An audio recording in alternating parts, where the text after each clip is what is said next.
Hello. You're tuning into another episode of The Wonderkin Show. Today's second topic, Nick takes more shots at the Ravens and Lamar. Look, I told y'all when the offseason started that especially when it gets quiet, there's going to be a lot of people taking shots at the Ravens and Lamar Jackson. I said after the performance that was the AFC Championship game, as Raven fans, we should just come to expect it. You know what I'm saying? I'm not even sure, like sorely mad at it anymore. Of course, I show them where they contradict themselves and other things like that. But Nick Wright, of course, because yesterday Mark Schlereth came out with the I don't care what anybody says. Lamar has so much help. The team is giving him everything. He has no excuses. He should have been a running back. He should have been a wide receiver. That's the only reason why he can't win a Super Bowl. So you know when one person brings up Lamar, multiple other people do because his name is a hot button topic. And everyone's always usually waiting for one person to say something off the rails and everyone feeds into it. So what I'm going to do is I'm going to play the audio of Nick Wright talking about the Ravens, talking about Lamar, and then we're going to break it down, all right? So without further ado, let's see how this hater has come today. Pause. Big pause. I mean, last year, I guess, is their offense. To me, it's weird, though, because last year was his 6th year in the league. He makes the playoffs his first 3 years. The next 2 years, he's injured for the playoffs. Mm-hmm. And then last year, he has the good playoff game against Houston and then the game against the Chiefs. It's a weird spot because the other thing you could chalk up the first few appearances is a really young player. Yeah. You know what I mean? And so that's a different spot. Not having the sample size of years 4 and 5 because he got hurt hurts it. But that's also why that Chiefs game is really hard to get out of your head. And I understand folks bring up fairly, I get it, the Zay Flowers fumble and the team losing its mind, those things. But the other thing that also happened is with 6 minutes left in that game, when it was 10 points, you weren't dead, but you weren't in great shape. Lamar just threw into triple coverage for no reason to basically end the game. Like, he fumbled early and then that late. That wasn't Zay. That wasn't his teammates losing their mind. That was, to me, the league MVP making one of the worst decisions any quarterback made in the league all year. Like, that just happened. All right, take a look at Super Bowl odds. Super Bowl rematch tied at number 1. Then it's the Ravens, then the Lions, Cincy, and Philadelphia. Who are the Ravens over, under, or perfectly rated here? Perfectly. The Chiefs, obviously Super Bowl champs, and look better on paper. There's no question about that. The Niners are in the other conference, so they have presumably an easier road. And I think the Ravens are the second best team in the AFC. They have the Bengals' number. We've talked about different teams having, somebody's number. Lamar is 4-1 against Joe Burrow. They've won 8 of their last 9 against Cincinnati. And I talked about that last year, and that's why I like the Ravens better than the Bengals. So I like what the Ravens have done this offseason. I know they lost some defensive players, including the coordinator. But their culture, their identity is great defense. So I think they're going to be fine there. Yep. And then with Derrick Henry, they're going to clearly – I'm not shying away from Derrick Henry. They're going to have the best running game by far in the NFL. With Lamar and Derrick Henry, and I think that he's going to have a better command even of the offense this year than he did last year, having been in it another season. So I think Lamar's going to have another good year, and I think they're going to have a great year with the run game. Okay. So, I think they're way overrated. I think just in the AFC, I think obviously take Kansas City out of it, they are ahead of them. I think Cincinnati and Houston have a better chance of making the Super Bowl. As far as an easier path to pinning the division, I think that you could make the case for Buffalo. And I think you could, yeah, absolutely. And while I think Josh Allen's playoff numbers are inflated by getting to play the JV Pats in that one game, and then a game he lost.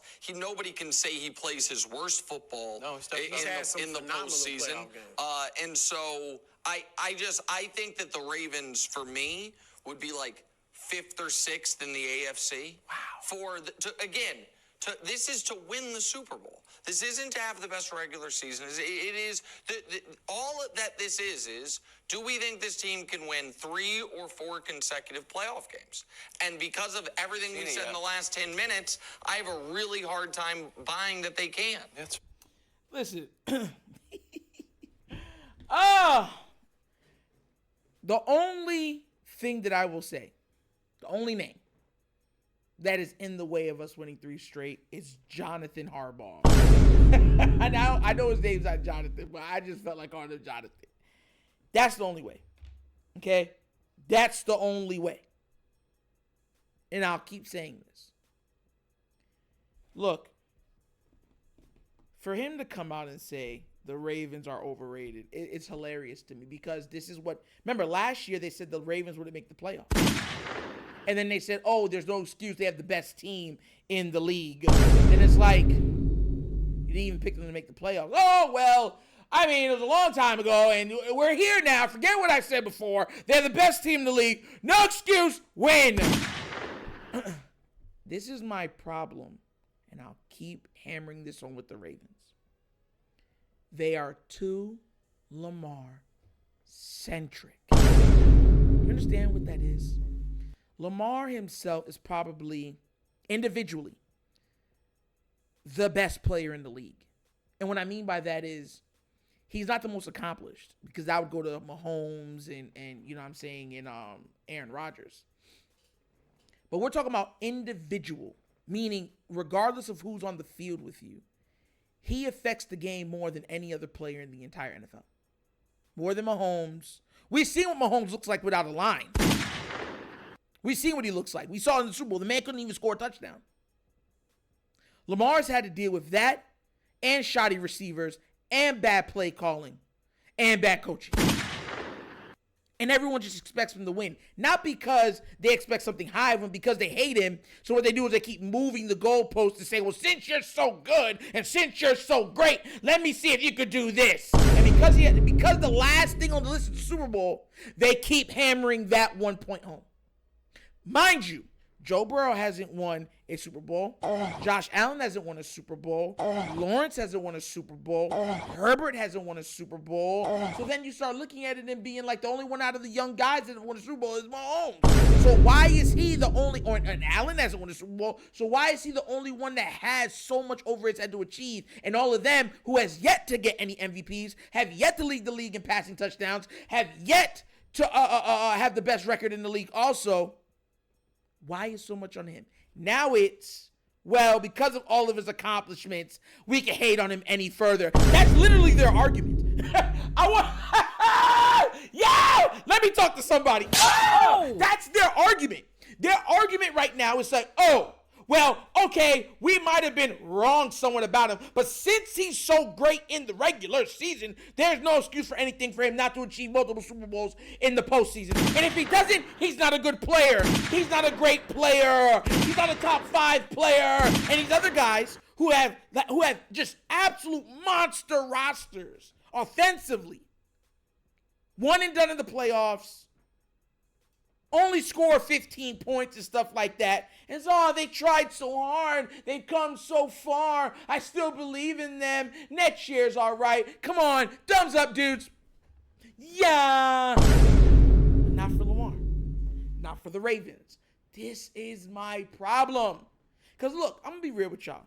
And I've said this the last episode. One championship is not going to change what they're saying. I'm going to show you how good I am at foreshadowing because, mind you, the biggest foreshadowing that I had wrong last year was I thought the Ravens were going to blow out the Chiefs. I truly did. I thought the Ravens were going to blow the Chiefs out by 20. That's called standing on what I said. I truly believe that. I said the Ravens are going to the AFC Championship game. I said that at the beginning before any game was played. I said the Ravens are going to the AFC Championship game. Lamar's going to win the MVP. That's the lowest part. And I think they're going to meet the Chiefs, and I think they blow out the Chiefs. We ended up meeting the Chiefs. Chiefs ended up kicking our butts. And I sat there and I said, let's be real. The Chiefs didn't beat us. The coaches beat us. Our coaches, to be more precise. To be frank. this team has gone further, as long as Lamar is healthy, has gone further every single year. Every year. So when I hear things like, oh, we need XYZ Super Bowls to be respected, as foolishness. Now, back to the other point that I was making, I said that they're just going to change the narrative. They're just pivot. If y'all have never watched 90s basketball, the pivot foot was one of the most dangerous terminologies in all of basketball. Why? Because you had Hakeem, the Dream, Shaq with the drop step, Patrick Ewing, those guys showing you what a pivot foot can do. Michael Jordan showing you what the pivot foot can do. Kobe Bryant learning from Jordan and showing you what that pivot foot can do. And that's what they're going to do once we win one. So let me tell you something right now. We're going to win a Super Bowl in the next 2 years. I'll tell you that right now. I'll call it from now. This is called foreshadowing. We're going to win a Super Bowl in the next 2 years. And once we win one's not going to change their narrative. What they're going to say is that this is a multi-time MVP. How can he only get one? I feel like his team was more the reason why he won that game. It was more of a luck of the draw. He had an easier schedule. This other team's coach wasn't really into it this game, and that's why he won. It was a perfect storm for him to finally get in very easy one. And let's be real, guys, he's not going to get another one. For me to really respect him, I think he needs to get 2, and that's what they're going to do. And let me show you how I'm going to further foreshadow what they're going to do. Once Lamar, because I told you, Lamar's going to finish his career with at least 2 championships. Once Lamar Jackson and the Baltimore Ravens, because he's going to get at least 2 with Ravens. Once he gets 2 with the Ravens, then they're going to not change their narrative. They're going to erase everything that they said. You're going to go on First Things First. You're going to go on The Herd. You're going to go on First Take. You're going to go on Undisputed. You're going to go on Speak. And all that stuff that they were bashing Lamar. Because mind you, us Raven fans, real Raven fans, who are truly like, thank God we have a superstar at quarterback, right? We got receipts ready. They're going to erase everything and be like, the idiots that thought that this brother couldn't win are dumb. They're gonna be like, but you said that now. You never said that. We don't remember saying that. We said stuff like he has to do better play, but we weren't hating on him. And you're not going to be able to find any of the videos that they said those stuff on. Even, you remember the video that Colin Cowherd first came out with when they were talking about him? And it said, he's a project, not a prospect. You can't find that video. It's erased off of his catalog. You know that, right? It's just like that video. Remember when on First Take when Max was on there and Max was defending Colin Kaepernick? And he defended him so well that Terrell Owens came out and was just like, bro, Max is blacker than you. You can't find that episode no more. The episode with Snoop Dogg and Magic Johnson when they went on there with Max, and Max was talking about Colin Kaepernick again, and then Snoop Dogg goes, preach, Max, preach. You can't find that episode anymore. Because once they don't like or the narrative changes or people start to shift, they don't want to look bad because they know what they said can be used against them. So they erase it. And that's all they're going to do. So look forward to that, Raven fans. What we need to do is start recording it and having it and then put it out when they say, didn't you say this? Didn't you say that? That's what happened to Mark Schlereth because that's what we did. We held him accountable for everything that he said. And we had it saved. And matter of fact, it was somebody else. I forgot his name. But shout out, you know who you are. He shouted me out on Twitter. And let me make sure let me see if I can find his name real quick. Because he shouted me out on Twitter. And then he was just like, yo, I know you're going to say something about this Nitro. And I said, oh, say less, bro. I forgot. Let me make sure I find out exactly. Because I always give love. When you do me right, you do me right. You feel me? Pause. Todd or Rodney. Yeah, that's what your name is. Todd or Rodney. That's what it was. Right? He hit me up with it. And he hit me up with the clip of Mark Schlereth on Speak. Because I was already looking up stuff on Mark Schlereth. And then he hit me with that. And I was like, oh, just wait till tonight's episode. Thank you, sir. So shout out to you for that. But you get our cover for this. That's all this is. Nick Wright is going to act like he was always behind Lamar. He always believed in Lamar. He just had to win in the playoffs. That's all. Now he did it. He loves him. He's great. It's Lamar and Mahomes. Oh, my God, I'm a Lamar fan now. That's all he's going to do. I'm letting you know this now. Get ready for the absolute, upchuck feeling in the next 2 years, because that's all you're going to feel as Raven fans. Could be like, why do we have so many people on this bandwagon? Why is this fan base so big all of a sudden? Where's all this purple? You'll see. But what do you guys think? Do you agree with Nick? The Baltimore Ravens are overblown, or people talking about how good they are too much? Or are you on the other side saying, look, the Ravens can win this year and next year and quell all that noise? Let me know what you think down in the comment section, all right? But as always, that's the episode of The Wonderkind Show.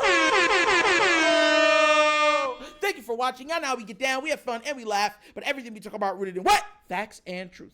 Please do remember, like, subscribe, hit that notification bell, and leave a comment. You don't love the comments. If you have not done so already, check out the Wonderkind Show's Patreon. Yes, 3 tiers of content goodness waiting via consumption. Give it a look, give it a try. Let me know what you think. And if you'd like to donate to this channel, help out with equipment and such stuff like that, right here, bottom of the screen, QR codes to a Cash App. Cash is located in the description of every video that we do. Name of it is $, The Wonderkind Show. Super easy. And guys, like I said, we're trying to get to 10,000 subscribers. Show the Wonderkind Show some love.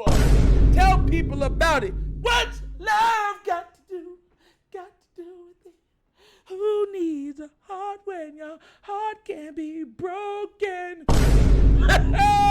You feel me?